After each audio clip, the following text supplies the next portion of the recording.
কৃষি দিবস তো যারা পালন করছে তো করছে, এতে কিছু আপত্তি কিছু নাই। তবে আজকে যেটা সবচেয়ে গুরুত্বপূর্ণ বিষয় হিসাবে একটা অংশ পলিটিক্যাল পার্টি, বিশেষ করে শাসক গোষ্ঠীর সাথে যারা অ্যাটাচড আছেন, যুক্ত আছেন, আইপিএফপি, তারা আজকে ত্রিপুরাল্যান্ড ত্রিপুরাল্যান্ডের দাবি দিবস হিসেবে আজকে ওরা উদযাপন করছে।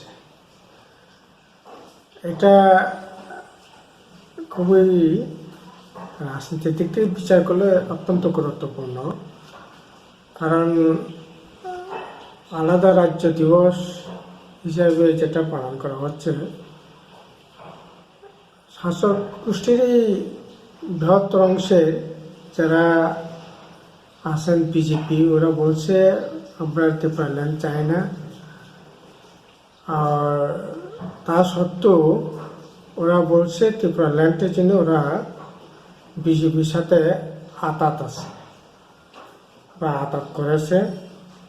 একটা সত্ত্বেই ওরা বিজেপির সাথে ওরা সরকারে আছেন, এটা হচ্ছে ত্রিপুরাল্যান্ড। উভয় পক্ষেই রাজ্যবাসীকে স্পষ্ট করে বলা দরকার যে আসলে কি গেম খেলা হচ্ছে এখানে, এটা স্পষ্ট করা দরকার। এক, 2 নম্বর হলো গত 15ই আগস্ট ৭৭তম স্বাধীনতা দিবসের দিন আমাদের মাননীয় রাজ্যের মুখ্যমন্ত্রী মহোদয় Tripura tribal area autonomous district council নাম টিটিসি করেছে বলে উনি বলেছেন। এটা প্রস্তাব পাঠিয়েছে 50টা আসন এবং টিটিসি নাম। আসলে টিটিসি ত্রিপুরা টেরিটরি কাউন্সিল, এটা যে নামটা প্রস্তাব পাঠিয়েছে, আসলে শুধু নামের প্রস্তাব পাঠিয়েছে, এ কথাটা বলার মিনিংটা রাজ্যবাসী এখনো বুঝে উঠতে পারছে না। আসলে টিটিসি হোক যাই হোক, টিটিসিকে কি ক্ষমতা দেওয়া হবে? মূল তো হচ্ছে ক্ষমতাটা, পাওয়ার, এম্পাওয়ারমেন্ট। টিটিসিকে কি 6 শিডিউলের 3 প্যারা যেটা বিতে আছে, এটা কি পার্লামেন্টে সংশোধন করে সি যুক্ত করে এই পাওয়ারটাকে দেওয়া হবে কি? যেখানটায় প্রায় 40-48টা দপ্তর রয়েছে, আইন শৃঙ্খলা বাদে প্রায় সব দপ্তরেই আছে বলা যেতে পারে। আর্টিকেল 6 শিডিউলে 3বিতে আপনার সেখানেও ক্ষমতা দেওয়া হয়েছে। সেখানে প্রাকৃতিক যে সম্পদ আছে, এই সম্পদটা সেখানে ভোগ করবার। আর্টিকেল 280, 275 যেগুলির মাধ্যমে রাজ্য সরকারকে কেন্দ্র সরকার অর্থ প্রদান করে থাকে, এই ক্ষমতাগুলোকে টিটিসিকে দেওয়া হবে কি, এটা কিন্তু স্পষ্ট করা হয়নি। শুধু রাজনীতি গেমিকের জন্য, মানুষকে বিভ্রান্তি করবার জন্য শুধু নাম দিয়ে টিটিসি করার কোনো কোনো অর্থ মিনিং থাকে না। কাজেই এই বিষয়গুলো রাজ্য সরকারকে স্পষ্ট করে বলা দরকার। এবং 50টা সিট করার কি মিনিং থাকতে পারে? যদি একই ক্ষমতা থাকে তাহলে 50টা সিট করার কোনো মিনিং থাকে না। এবং 50টা সিট হোক, 100 সিট হোক, 70 সিট হোক, এতে কোনো আপত্তি কিছু নাই। যদি অর্থ সংস্থান থাকে, ক্ষমতা সংস্থান যদি রাখা হয়, তাহলে এটার সাথে সাদৃশ্য রেখে রাখা দরকার। শুধু না হলে মানুষকে বিভ্রান্তি করার জন্য, ভোটের গেমিক করার জন্য, ভোটের খেলা খেলবার জন্য টিটিসি এবং 50 আসনের কথা বলা কোনো মিনিং থাকে না। মাননীয় মুখ্যমন্ত্রী এবং রাজ্য সরকারকে স্পষ্ট করে বলা দরকার রাজ্যবাসীকে আসলে টিটিসির মধ্যে কি ক্ষমতা দিতে চাইছে। এবং তা না হলে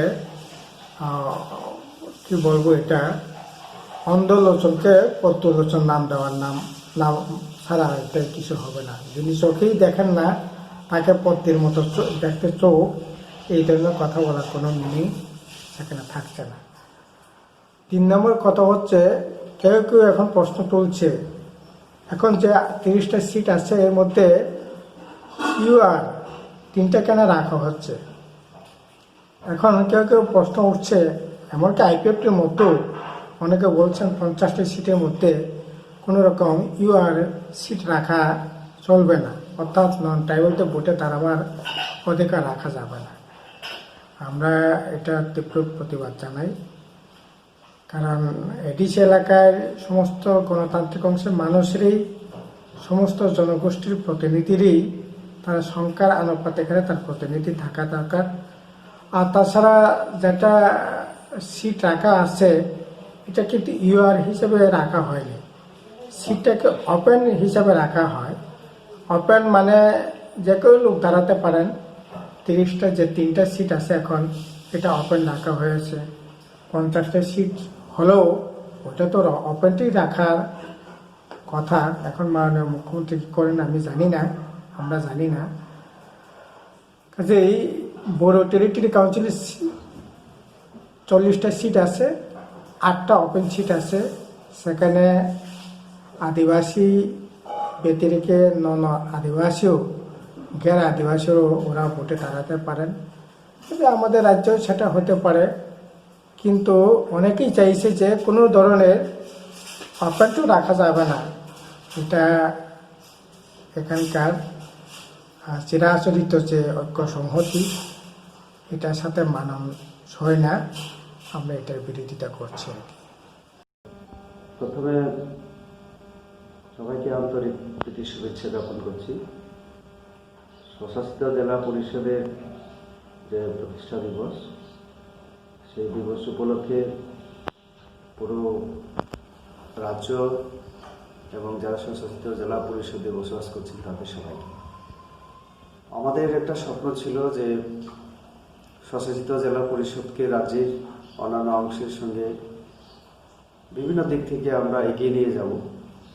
সেই লক্ষ্যে স্বশাসিত জেলা পরিষদ প্রতিষ্ঠা হয়। আজকে দীর্ঘ বছর যাবৎ কিন্তু আমাদের সেই স্বপ্ন পূরণ হয়নি আমরা বলতে পারি। তার জন্যই আমাদের সরকার আসার পরে আমরা বিভিন্ন দিক থেকে পরিকল্পনা গ্রহণ করেছি। কাঠামোগত উন্নয়ন থেকে শুরু করে তার বিভিন্ন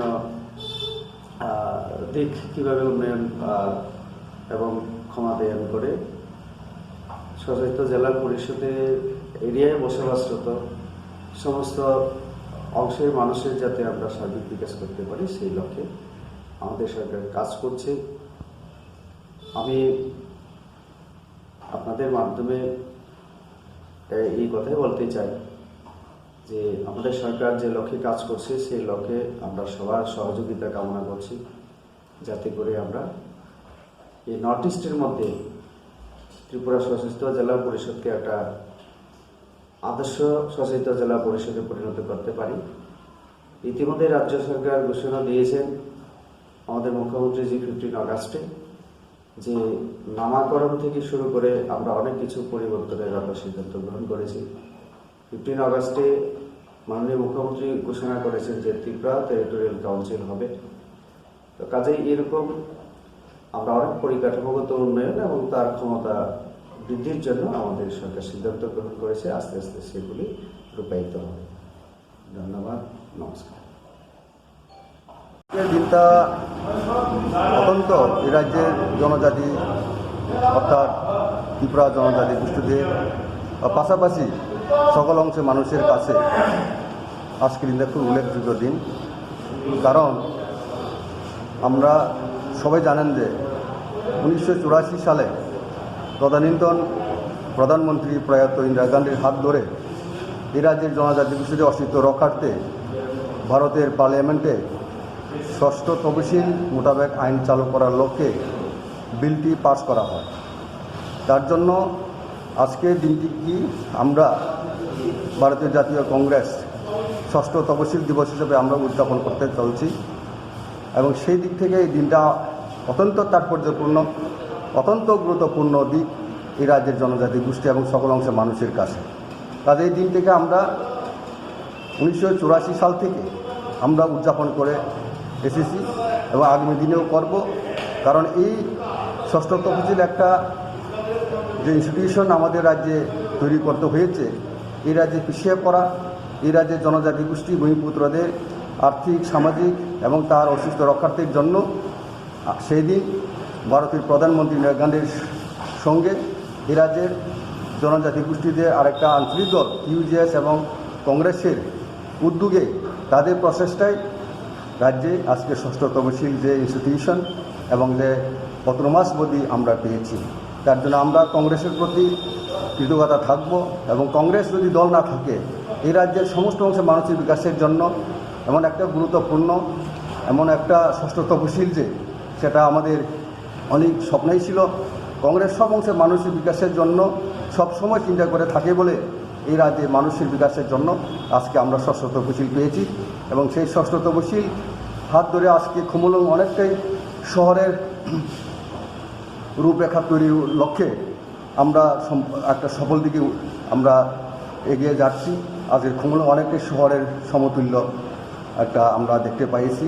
আগামী দিনে আরও বিকাশ ঘটানোর জন্যই আমরা ষষ্ঠ তফসিলকে শক্তিশালী করার লক্ষ্যে এডিসি অধিক ক্ষমতার দাবি আমরা রেখেছি এবং আশা করব আমরা যে আগামী দিনে নিশ্চয়ই ভারতের যে কোনো রাজনৈতিক দল ক্ষমতায় থাকুক না কেন, কংগ্রেস আগামী দিনে সরকার আসলে পরে এডিসিকে আরও শক্তিশালী করার লক্ষ্যে অধিক ক্ষমতা আমরা এই রাজ্যের মানুষের বিকাশের জন্য, এডিসি এলাকার মানুষের বিকাশের জন্য আমরা শক্তিশালী করার জন্য আমরা এডিসি অধিক ক্ষমতা বিল পাস করার লক্ষ্যেও আমরা কংগ্রেসের তরফ থেকে উদ্যোগ গ্রহণ করব।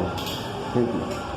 কোনো একটা দিবস উদযাপন করা কোনো একটা রাজনৈতিক দল বা গোষ্ঠীর এটা গণতান্ত্রিক অধিকার, কাজেই সেরকম কোনো দিবস উদযাপনে আমাদের কোনো আপত্তি নেই।